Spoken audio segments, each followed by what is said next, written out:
O Senhor esteja convosco. Ele está no meio de nós. Proclamação do Evangelho de Jesus Cristo segundo São Marcos. Glória a vós, Senhor. Naquele tempo, Jesus tomou consigo Pedro, Tiago e João e os levou sozinhos a um lugar à parte, sobre uma alta montanha, e transfigurou-se diante deles. Suas roupas ficaram brilhantes e tão brancas como nenhuma lavadeira sobre a terra poderia alvejar. Apareceram-lhe Elias e Moisés e estavam conversando com Jesus. Então Pedro tomou a palavra e disse a Jesus: Mestre, como é bom ficarmos aqui. Vamos fazer 3 tendas, uma para ti, outra para Moisés e outra para Elias?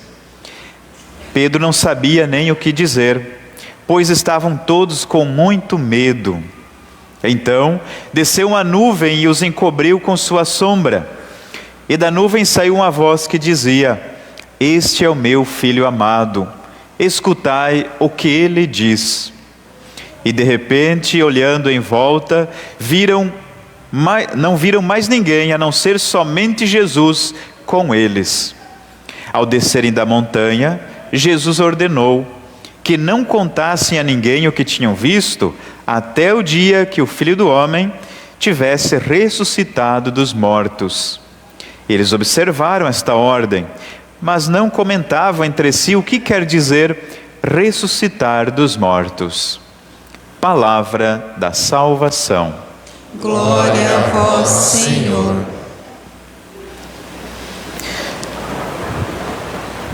Irmãos e irmãs caríssimos aqui presentes, aqueles também que nos acompanham pela Rádio Leste FM, pelo Facebook da nossa paróquia, querida comunidade, então nós celebramos hoje o 2º domingo da Quaresma. E, claro, se você lembrar, todos os anos, sempre o primeiro domingo fala no Evangelho sobre as tentações, e o segundo domingo, que é o domingo de hoje, fala da transfiguração de Jesus.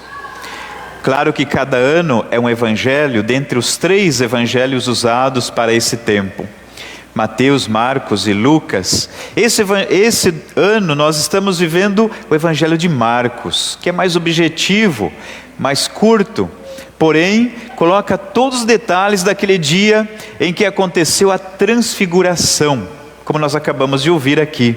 Mas padre, o que é transfiguração? A própria palavra já fala, né? Transfiguração significa ver além da figura, além da imagem, ou seja, além daquilo que a gente vê com os nossos sentidos, toca, enxerga, escuta com os nossos sentidos, além disso. Mas então o que é? O que aconteceu com Jesus? Jesus, na transfiguração, nessa passagem que acabamos de ouvir, ele mostrou a sua face, a sua alma, ou seja, sempre eles viam Jesus, assim como nós estamos agora nos vendo fisicamente. Só que nesse momento, nesse evangelho, Jesus se transfigurou, mostrou sua face, sua alma, aquilo que é a essência, quem ele é realmente. Luz, pura luz. Claro que, por que será que Jesus fez? Por que Jesus transfigurou-se nesse momento? Por que ele convidou Pedro, Tiago e João e subiu a alta montanha para fazer um retiro, um momento de espiritualidade com os seus apóstolos? Para a gente entender, um pouquinho antes dessa passagem bíblica, Jesus tinha falado para os apóstolos que eles estavam chegando em Jerusalém e o que ia acontecer com ele? Ele ia ser condenado, ia sofrer um grande martírio, ia ser morto numa cruz. E essa mensagem, essa notícia que Jesus falou para os apóstolos, deixou eles muito tristes, abatidos, frustrados, desanimados. Essa é a verdade. Porque Pedro, se você lembrar um pouquinho, ele mesmo falou: Senhor, que isso não aconteça contigo. Pedro se colocava na frente de alguém que chegava perto de Jesus. Ele queria defender Jesus. Não por mal, de forma alguma, porque eles descobriram, eles seguiam Jesus já há algum tempo, há 3 anos, um pouco mais. Tudo eles largaram na vida para seguir. E agora de repente ele vai dizer que vai morrer numa cruz, que era a pena de morte que os romanos davam para os piores criminosos daquele tempo. Não, isso não pode ser. Então por isso Pedro não aceitava essa notícia, de jeito nenhum. Tiago e João, que eram os 2 irmãos, que eles estavam juntos também, eles também não, porque eles ainda não estavam compreendendo bem essa verdade. Tanto que eles discutiam entre os 2 quem que ia ocupar o primeiro lugar quando Jesus fosse rei. Como dizer assim, quem vai ser o primeiro ministro quando Jesus for o rei desta terra? Será que eu vou ser ou você? Vai ser eu ou você? E é aquela briga entre eles, né? Isso acontecia se a gente ler o Evangelho um pouquinho antes dessa passagem. Então Jesus percebe que quando ele falou sobre a cruz, os que ficaram mais tristes, os que ficaram mais desanimados, talvez foram esses, Pedro, Tiago e João.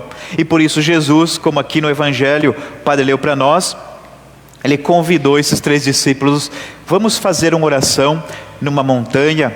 Hoje sabemos que é o Monte Tabor, que por si só, esse monte já é um local de muita beleza, né? Mas enfim, Jesus convidou eles para ir até esse lugar. E lá, nesse momento de oração, nesse momento de retiro, digamos assim, Jesus se transfigurou. Ou seja, eles não viram mais a carne, o corpo, o físico de Jesus, mas apenas luz. Tanto que quem escreve esse evangelho para nós é São Marcos, que na verdade era um filho adotivo de Pedro. Ele vai dizer, olha, a veste de Jesus ficou tão branca que nenhuma pessoa nesse mundo conseguiria deixar tão branca. Porque para eles, naquela época, uma veste branca era uma coisa muito inusitada. A gente pensa que existia branco como tem hoje assim, não existia, né? Os tecidos eram com certeza muito mais simples, não havia. Então a forma dele dizer que a veste e o corpo dele ficou tão branco que não tinha como explicar. Nos outros evangelhos diz que Jesus é como se fosse uma grande luz, é como se olhar para o sol. Então eles se jogam no chão, João, Tiago, vão ao rosto por terra. Por quê?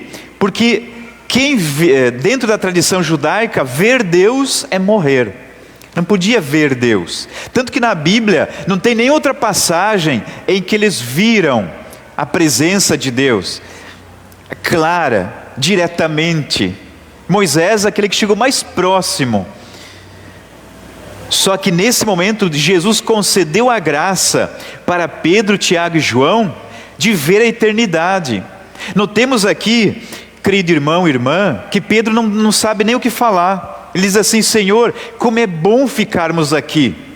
Só que bom, na língua hebraica, tov, não significa que legal, que prazer a gente ficar aqui, né? Não é esse bom da nossa língua. O bom que fala Pedro em hebraico, tov, significa bom, belo e verdadeiro. São as qualidades mais excelentes que existem para qualquer ser que possa existir. Então essa fala que ele diz, como é bom estarmos aqui, é como dizer assim, eu estou experimentando algo que nunca na vida eu vi. Imagina só, querido irmão e irmã, para a gente entender, é como se naquele momento Jesus tivesse aberto uma janelinha da eternidade. Então a alegria que tomou não foi só uma visão aos olhos maravilhosa, mas a alegria que tomou Pedro, principalmente, porque ele estava vendo, era tão grande que ele sentiu-se na eternidade. Tanto que ele fala, vamos ficar aqui para sempre. Na linguagem dele da época, ele diz, Senhor, vamos fazer 3 tendas aqui. Ou seja, vamos ficar aqui para sempre. 3 tendas, uma para ti, outra para Moisés e outra para Elias, que também apareceram junto com Jesus naquele halo de luz, naquele momento indescritível que todos os evangelhos sinóticos falam sobre. Então Pedro, ele não sabia o que falar, ou seja, é como dizer hoje, vamos congelar essa imagem, não vamos sair desse momento. Não tem como. A alegria que Pedro estava vivendo naquele momento. Mas como assim? Aparece Jesus, Moisés e Elias. Como que aparecem esses dois personagens do lado de Jesus? Moisés, ele não tinha morrido há mais de 1000 anos antes de Cristo? Elias já não tinha morrido há séculos antes de Cristo? Sim, mas para Deus não existe tempo, querido irmão e irmã.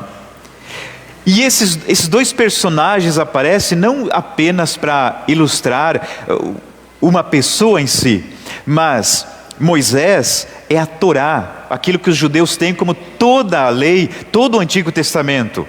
Elias são todos os profetas, é todo o Antigo Testamento, para dizer, olha, toda a Bíblia está falando sobre este que está no nosso meio, que é Jesus. Cada um está de um lado de Jesus, né? Jesus no meio, então eles convergem para o centro, para dizer que em Jesus toda a Escritura tem a sua plenitude, tanto que o próprio Evangelho diz que naquele mesmo momento uma voz confirma a autoridade de Jesus, dizendo, este é o meu Filho amado. É Deus Pai agindo, falando com Jesus, porque Jesus nunca age sozinho. Jesus nunca age sozinho, sempre está a presença do Pai, da Santíssima Trindade, o Pai, o Filho e o Espírito Santo. Eles não viram o rosto do Pai, mas eles viram o Filho, Deus Filho, em sua divindade e na sua humanidade mais pura possível. Então por isso, esta graça dada para os 3 apóstolos, é para mostrar, querido irmão, Jesus fez toda essa maravilha da transfiguração, por quê? Aí voltamos àquilo que o padre falou lá no início, porque Jesus tinha falado uns dias antes sobre a cruz, que ele iria morrer, que ele iria sofrer, que ele ia passar por toda a pior forma de morte possível. Então, eles estavam tristes. Agora a transfiguração é dizer para os apóstolos, mas depois de tudo isso, olha o que vai acontecer comigo. Ou seja, é como dizer assim, olhem as cenas do próximo capítulo. Não vai ficar na morte, ali vai ser o momento que eu vou passar, mas depois é isso que vai acontecer comigo, e não só comigo, com vocês todos. Então Jesus mostrou a salvação, a eternidade, aquilo que a gente não tem nem como exprimir nesta terra, porque nem Pedro naquele momento conseguia falar alguma coisa. Tanto que Jesus falou para ele, olha, não fale isso para os outros, até o dia da minha ressurreição. E eles cumpriram essa missão, né? Tanto que, claro, o Evangelho foi escrito depois, mas Marcos diz que eles guardaram esse segredo até depois, quando Jesus ressuscitou. Por quê? Porque Jesus não queria queimar etapas. Ele quer que a gente creia sem ter visto. Mas ele fez isso para que aqueles 3 homens, tão desanimados que estavam, Pedro, Tiago e João, para que eles compreendessem o que era a vida verdadeira. Por isso, querido irmão e irmã, que nós também compreendamos isso. Ah, padre, mas Jesus mostrou, que bonito, né? A face dele, divina. Mas foi só a face divina? Não. Se a gente falasse que foi só o divino, seria uma heresia. Ou seja, seria um erro de fé. Mas não. Jesus, ele mostrou também a sua face humana. Ah, mas a face humana de Jesus era fácil, eles viam todo dia. Não, eles viam aquilo que nós temos, ou seja, o corpo. Querido irmão e irmã, muitas vezes nós enganamos a nós mesmos, a gente diz que a gente tem uma alma. Não, a alma a gente é, nós somos uma alma, o corpo que a gente tem. Então Jesus, naquele momento, ele mostrou quem ele era. Até ali, eles viam o que Jesus tinha. Claro, bondade, mas, ou seja, o físico. Jesus então mostra para nós nesse momento aqui, que pelo batismo, cada um de nós também é como Ele. Não é que isso acontece só com Jesus. Em nossa alma, pelo batismo, querido irmão, pela nossa fé, e aí se nós formos olhar para o Novo Testamento, uma reflexão mais feita pelo apóstolo Paulo, nós vamos ver que pelo batismo, todos nós temos também essa luz em nossa alma. Sim, todos nós temos também, senão Jesus simplesmente ia dizer, olha como eu sou bonito, eu vou mostrar quem eu sou, olha a luz que eu tenho dentro de mim. Claro que Jesus não ia fazer isso simplesmente, porque Jesus é o ser humano ideal. Ele é, olha só por isso que, por que será que Pedro diz assim, o que nós estamos vendo é muito bom? Essa frase lembra do quê? Quando Deus criou o ser humano lá no início da criação, lembre que quando Ele criou homem, mulher e todo o universo, Ele olhou e viu que era muito bom. A mesma palavra que Pedro falou. Ou seja, o ser humano não foi criado para o mal. O ser humano foi criado para ser luz, querido irmão e irmã.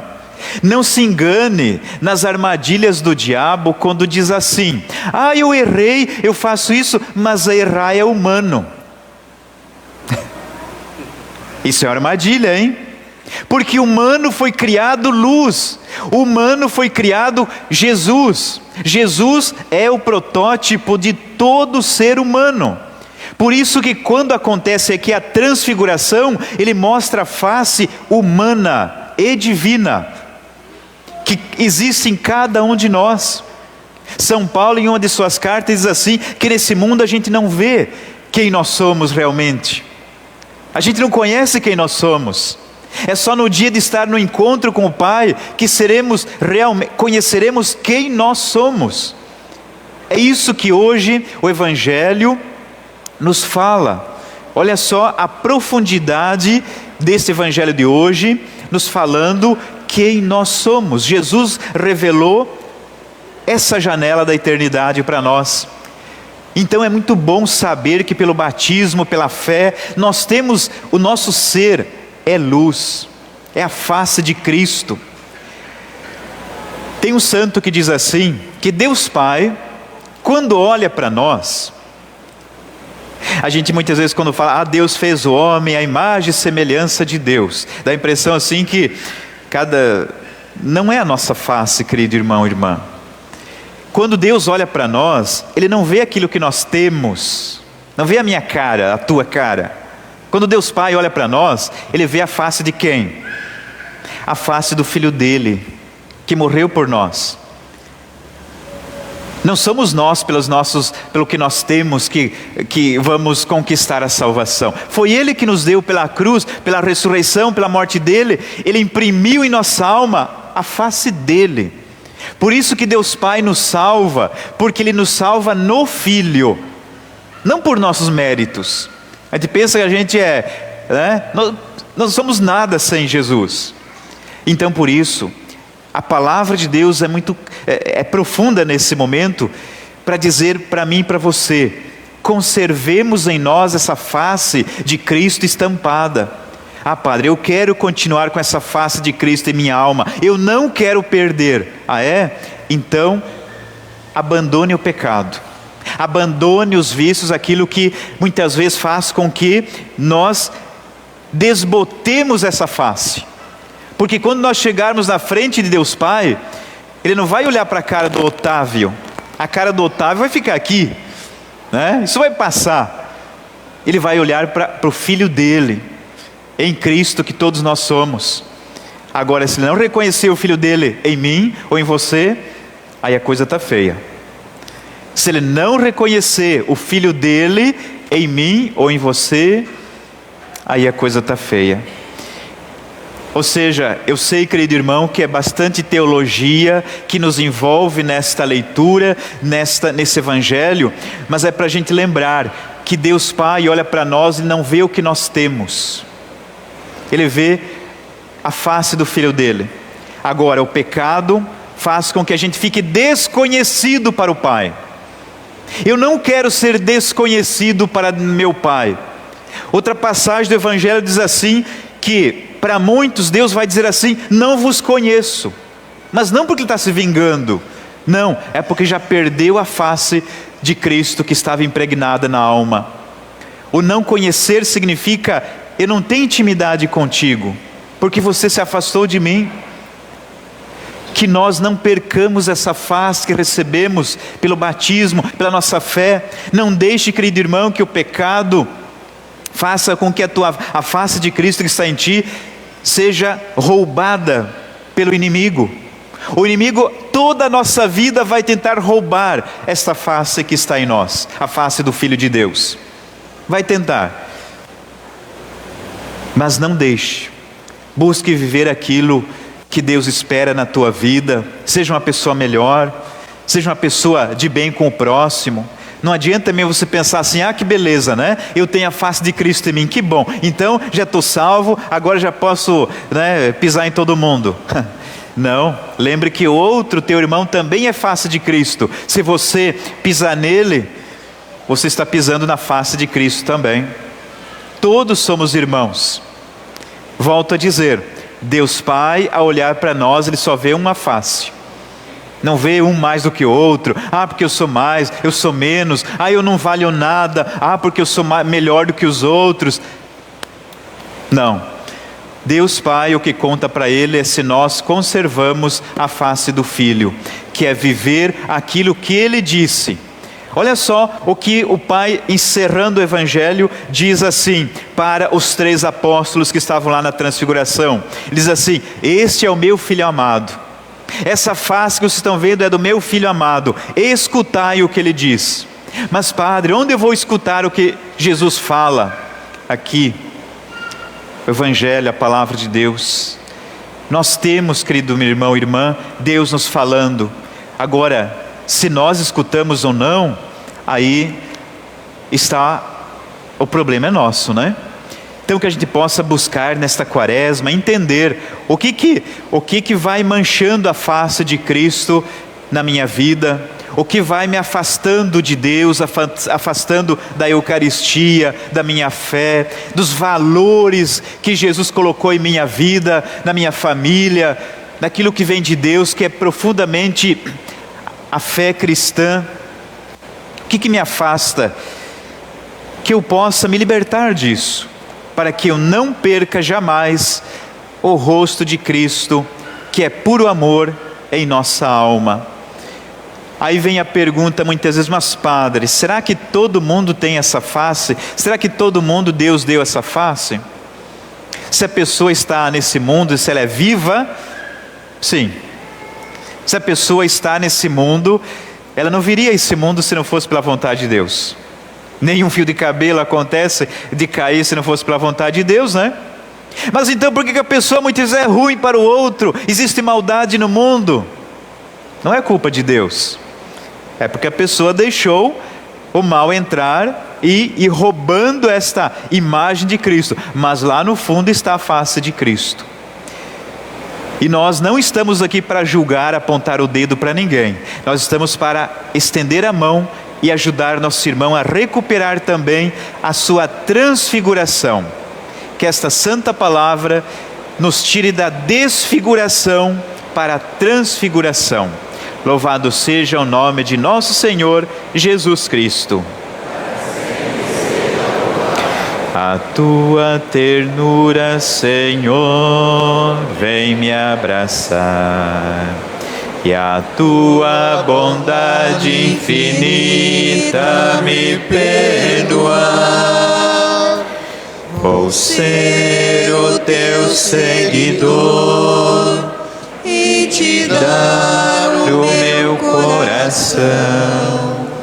Eu quero sentir o calor de tuas mãos.